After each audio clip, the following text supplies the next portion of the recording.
Hortense Diftin nous a rejoint. Bonjour Hortense. Bonjour Elena, bonjour tout le monde. Alors, je sais que fut un temps où vous étiez la charcutière de votre mari. Oui. Lui dans les tripes, vous dans la caisse. Exactement. Et finalement, vous avez disputé le kangou au moment du divorce. Non, c'est pas ça. C'est que déjà, heureusement Elena, qu'il y a le boulot pour trouver l'amour.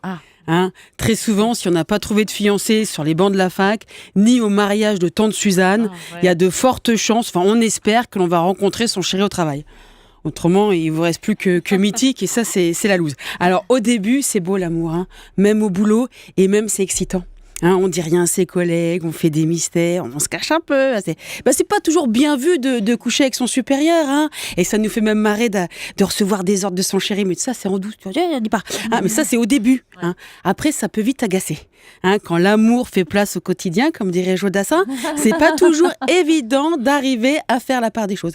Et de voir en l'autre à la fois le conjoint les soirs et les week-ends et le collègue pendant toute la journée.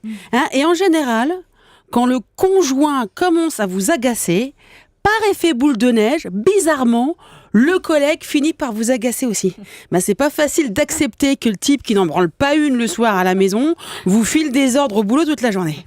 Non, mais le pire, je crois, le plus dur, je pense, je parle pour moi, c'est quand vous êtes que deux dans votre travail, vous et lui. Alors là, c'est pas facile. Surtout que souvent l'homme, c'est souvent lui, aurait une légère tendance à penser que comme vous êtes sa femme, eh bien vous pouvez travailler avec lui. Alors je dis bien avec lui, c'est pas pareil que pour lui. Avec lui, vous bossez gratos. Pour lui, vous êtes payé. Vous voyez, la nuance, elle est quand même un peu là.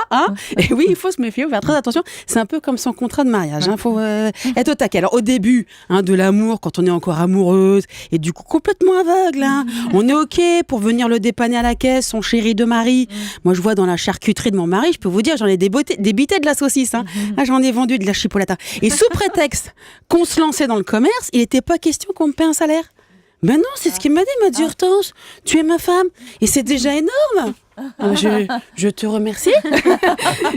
Qu'est-ce que tu as vraiment besoin d'une paye? Je suis là, moi. Bon, alors. En plus, les charges pour un deuxième salaire, c'est injouable dans un premier temps, puis dans un deuxième temps aussi, d'ailleurs. Et surtout, tout ce qui est à moi est à toi. Bien sûr. Sauf que ça dure jamais, le tout ce qui est à moi est à toi. Et ça devient vite, tout ce qui est à moi est à moi. Voilà. Alors, donc, au début, tu dépannes, et puis après, tu bosses au noir.